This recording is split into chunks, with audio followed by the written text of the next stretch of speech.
Okay, so let's jump right into it. Big news just dropped a couple days ago on April 2nd, 2025.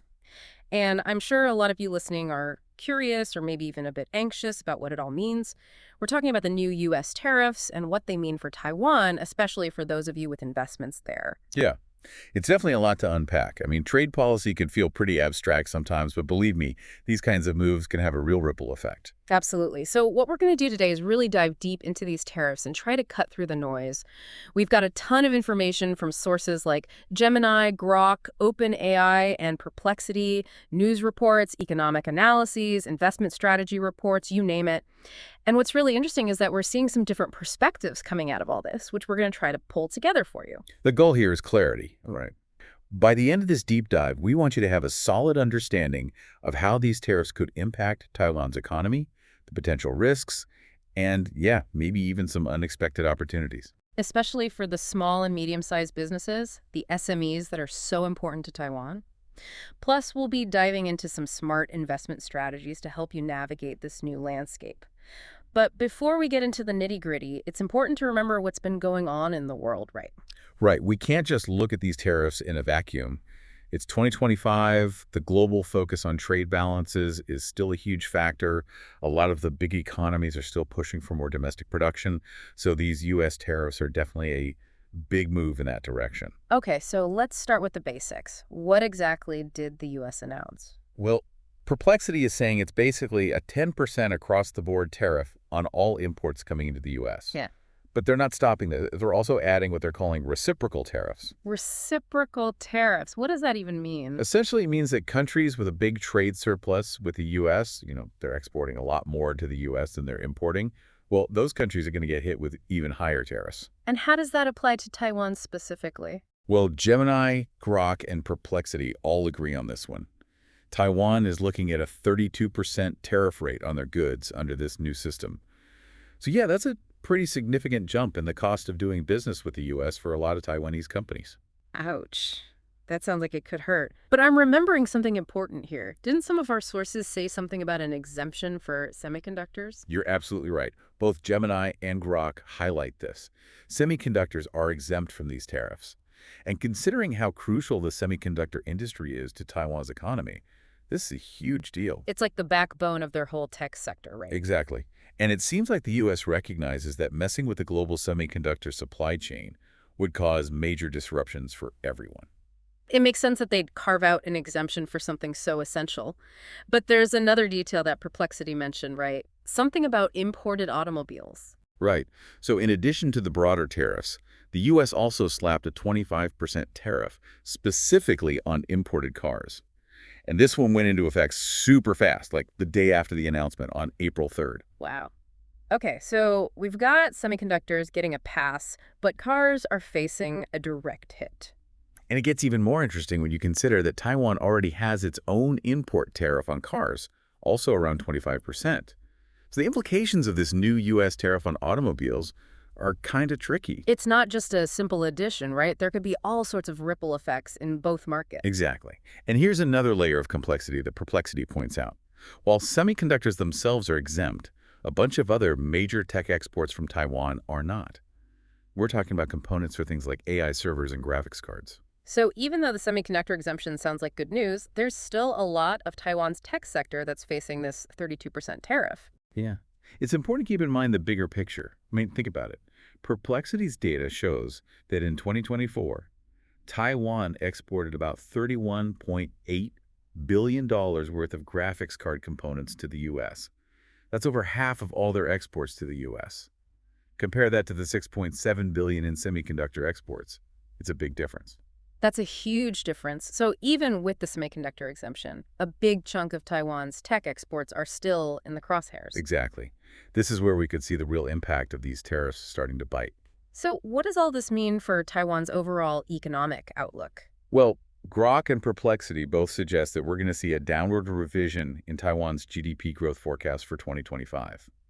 Before the tariffs were announced, the predictions were mostly in the 3.14% to 3.42% range. Now they're saying it could drop below 3%, maybe even as low as 2%. That's a pretty significant drop. Why are they expecting such a slowdown? Grok breaks it down into direct and indirect impacts. They estimate a direct hit of around 0.8% to GDP due to the 32% tariff. Then there's an additional indirect reduction of about 0.24%. Indirect. What does that mean? Well, it's those knock-on effects, right? Reduced investment, maybe a dip in consumer spending because of the tariffs, things like that. It's like a chain reaction. One thing leads to another, and suddenly the whole economy is feeling the pinch. Exactly. Yeah. And remember, Grok points out that about a quarter of all of Taiwan's exports go to the U.S. So if that trade flow gets disrupted, it's going to have a pretty significant impact on their economy. Okay, so we're looking at slower GDP growth. What about corporate profits? Perplexity is predicting a 5 to 8% decline in overall corporate profits in Taiwan. And the impact isn't limited to Taiwan. Oh, what do you mean? Perplexity estimates that U.S. companies are going to see their import costs go up by about $550 billion based on their total imports of $3.3 trillion. Yeah. This could potentially lead to a slowdown in the U.S. economy as well, maybe around 1.9%. And if that happens, well, it's going to further reduce demand for Taiwanese goods. It's a bit of a vicious cycle. Higher prices for Taiwanese goods because of the tariffs, and then possibly less demand for them if the U.S. economy takes a hit. Exactly. And Perplexity is also anticipating slower deliveries from suppliers and a more cautious approach to investment and expansion from businesses all over the world. So it's not just about the tariffs themselves, it's the overall uncertainty that they create, and that's going to contribute to this less optimistic economic outlook for Taiwan. Okay, so we're seeing the potential for slower growth and lower corporate profits in Taiwan. Let's take a closer look at some specific industries and how they might be impacted. We've talked about semiconductors, but what about other sectors? OpenAI and Perplexity both have some valuable insights on this. So for traditional manufacturing industries, things like textiles, machinery, metals, even some parts of agriculture, they're all facing a big challenge. What's the biggest hurdle for them? Well, with that 32% tariff, it's going to be tough for them to stay price competitive in the U.S. market. And a lot of these businesses operate on pretty tight margins, so this could be a real blow. They're going to have to find new markets for their goods. That's a lot of pressure to adjust quickly. Plus, weren't some of these industries already struggling with supply chain issues? Yeah, absolutely. And the tariffs are likely to make those supply chain problems even worse. Plus, they're also facing higher costs for any imported raw material, so it's a double whammy. Okay, rough times for traditional manufacturers. Now, what about the auto parts industry? I remember we talked about that specific 25% tariff on cars. Perplexity sees this sector as particularly vulnerable. With that 25% tariff, Taiwanese auto parts suppliers are going to have a hard time competing on price with suppliers in countries like Mexico, which has the advantage of the USMCA. That's the U.S.-Mexico-Canada Free Trade Agreement. So they're basically getting squeezed out. It's possible. And they're also facing competition from China, which, despite everything, still has a lot of manufacturing capacity. And here's the kicker. A lot of the Taiwanese companies in this industry are small and medium-sized enterprises, SMEs. They don't have the same kind of financial cushion as larger companies to absorb these extra costs or quickly find workarounds. So they're really feeling the pressure. Okay, what about textiles and apparel? Hasn't Taiwan been moving towards higher value, more specialized textiles? They have, but even with that shift, it's going to be a tough road. Perplexity is saying that a 32% tariff is a big price gap to bridge, even for higher-end goods. Right, those cost savings might disappear pretty quickly. Exactly. And a lot of Taiwanese textile companies have been moving production to Southeast Asia to stay competitive, but now those countries are also getting hit with higher U.S. tariffs. So it's not really a solution anymore. So they're kind of stuck between a rock and a hard place. Okay, what about machinery and tooling?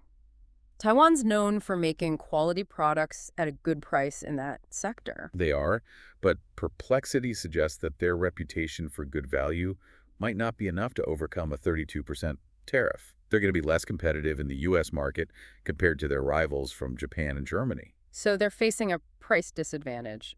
Anything else working against them? Well, if the U.S. economy does slow down like some are predicting, that's going to hurt demand for machinery and tooling overall, so it's a double whammy. Smaller market, less competitive, not a great combination. Definitely not. Any other industries that are looking particularly vulnerable right now? Yeah, Perplexity specifically mentioned a few. Yeah. Sports equipment like golf clubs, bicycles and bicycle parts, especially the higher-end stuff, furniture, and plastics. They're all industries where Taiwan has had a pretty good foothold in the U.S. market, but those tariffs are going to make things a lot tougher. It's a pretty sobering picture for a lot of Taiwanese businesses. So, what's the reaction been like in Taiwan? What's the government doing to try to minimize the damage and stabilize things? Well, Gemini, Grok, and Perplexity all reported on the government's initial response, and it looks like they're not messing around. They announced a financial aid package worth a whopping 880 billion new Taiwan dollars. 880 billion, that's a serious chunk of change. It is, yeah. It works out to about 2.7 billion US dollars. And they're specifically targeting industries that are getting hit hardest by these tariffs, especially electronics and steel. Okay, so what exactly does this aid package entail? What are they going to do with all that money? According to Gemini, the plan is to lower interest rates on loans for businesses that are struggling, cut down on their administrative costs, give them more time to pay taxes, and help them diversify their export markets. They're also planning to provide resources to help companies invest in research and development so they can improve their products and processes. It sounds like a pretty targeted approach, designed to give businesses some breathing room and help them adapt. Exactly. It's about providing immediate relief while also investing in their long-term competitiveness. Smart move. Now, what about the stock market? I know there was a pretty big drop when the tariffs were announced. There was, yeah. The market didn't take it well.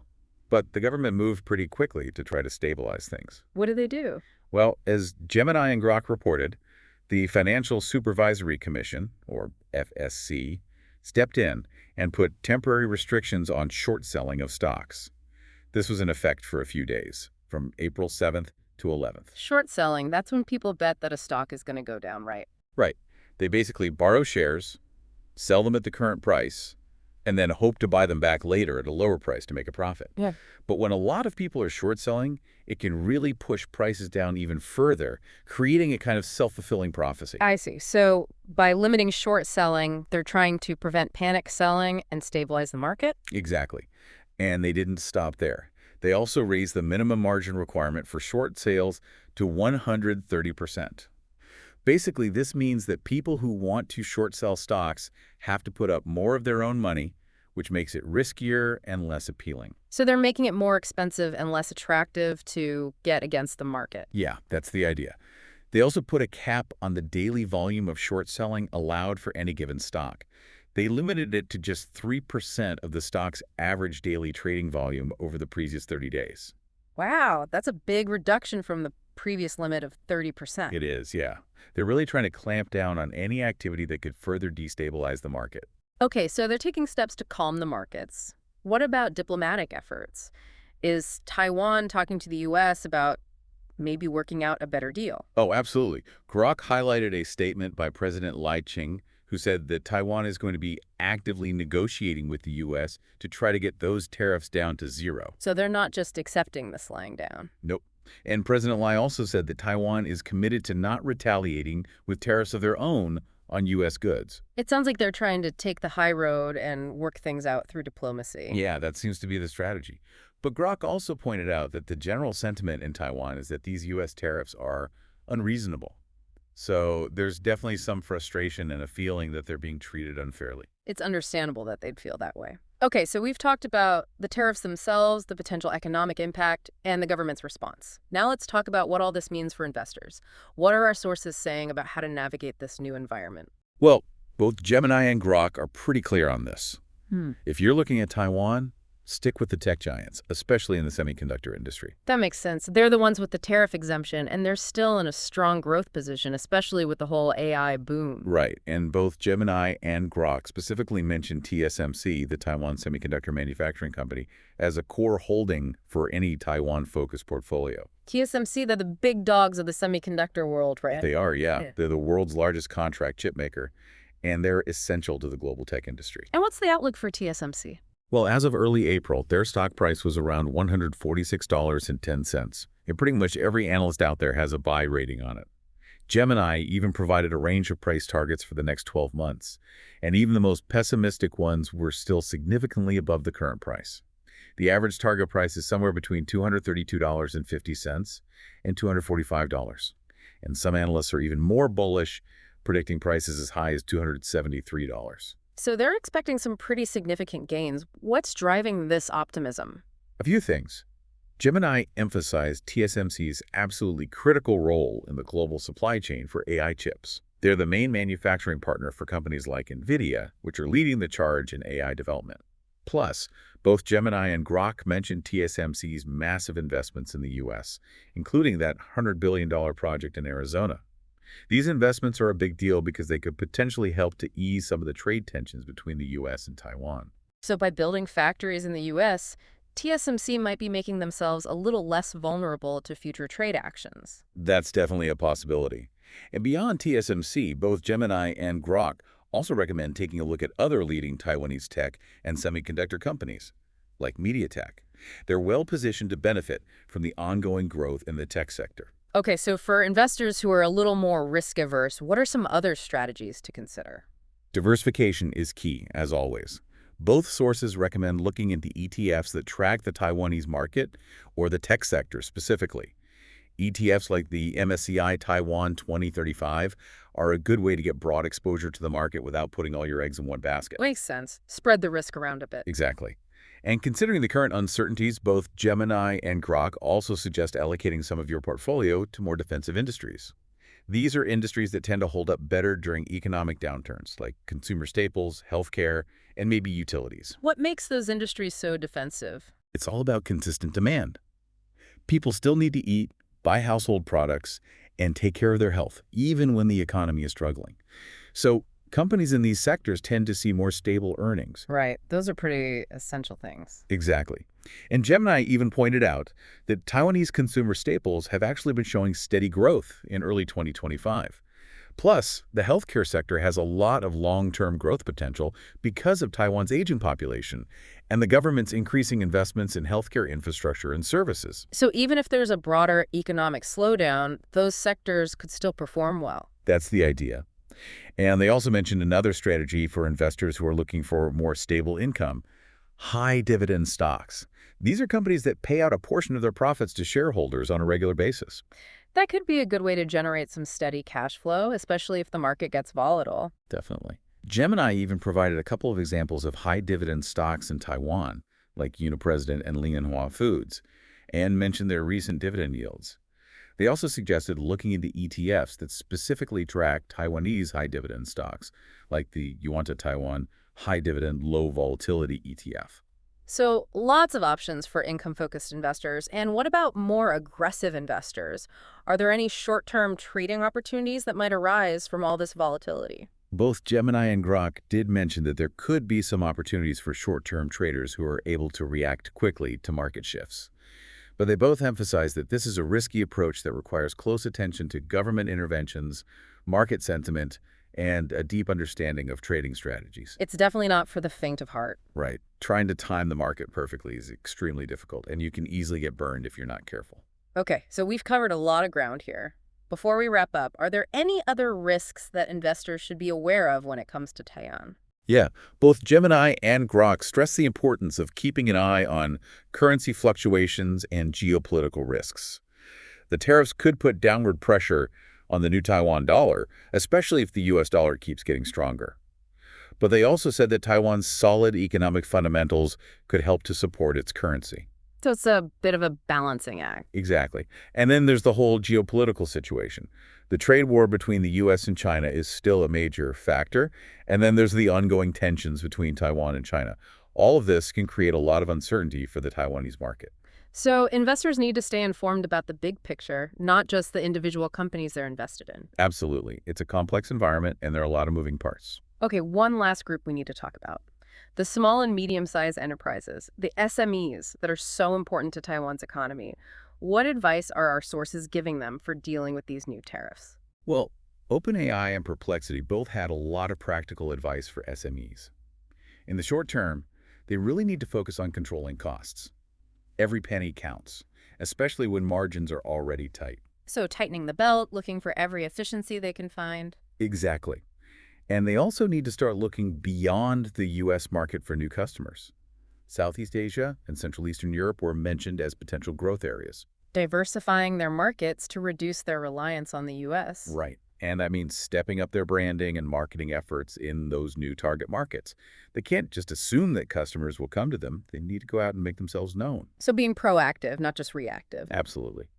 They also need to get serious about managing currency risk and adjusting their inventory strategies. Hmm. Perplexity even suggested that they talk to their U.S. clients about potentially sharing some of the tariff costs. And they also mentioned that SMEs might need to consider raising prices, even though that's always a tough decision. Those are all smart short-term moves. But what about the long game? In the medium to long term, both OpenAI and Perplexity said that SMEs need to think about moving towards higher value products and services. This will help them differentiate themselves from the competition and reduce their reliance on low prices. So less about competing on price, more about offering something unique and valuable. Exactly. They also need to look at their supply chains and see if they can integrate more local sourcing, reduce their dependence on imported materials that might be subject to tariffs. And they should definitely take advantage of any government support that's available for research and development and supply chain restructuring. Those are all good long-term strategies. Anything else SMEs should be doing? OpenAI also stressed the importance of policy engagement. They're encouraging SMEs to join forces and work together through their industry associations to make their voices heard by the government. They need to explain how these tariffs are impacting their businesses and push for diplomatic and trade negotiations that can help to mitigate the negative effects. So it's not just about adapting individually, it's about collective action and working with the government to find solutions. Right, there's power in numbers, and a unified voice can be very effective in influencing policy. Okay, we've covered a lot of ground today. Before we go, let's recap the key takeaways for our listeners. The bottom line is this. These new U.S. tariffs, especially that 32% rate, are a big challenge for Taiwan. Industries outside of the semiconductor sector are going to be hit the hardest. But the semiconductor industry, with its tariff exemption and its strong position in the AI market, is looking pretty resilient. For investors, the advice is clear. Focus on tech, especially leading companies like TSMC. And for Taiwan's SMEs, the key is to be proactive, control costs, diversify markets, upgrade products, and work together to push for policy changes. And it's really important to remember that nuance we talked about earlier, that even though semiconductors are exempt, a lot of the related components are not. Yeah, that detail makes a big difference in understanding the overall impact. Okay, so here's something for our listeners to think about. How might these tariffs actually push Taiwan to become even more innovative and less reliant on traditional exports? What new opportunities might come out of this disruption? It's definitely an interesting question to consider. Absolutely. Sometimes big changes, even difficult ones, can create new possibilities. It'll be fascinating to see how things evolve in the coming years. Well said. Thanks for joining us for this deep dive into a complex and rapidly evolving situation. We hope this has given you a better understanding of what these new U.S. tariffs mean for Taiwan and for your investments. My pleasure. Always happy to dive deep into these important issues. We'll catch you next time on the Deep Dive. Until then.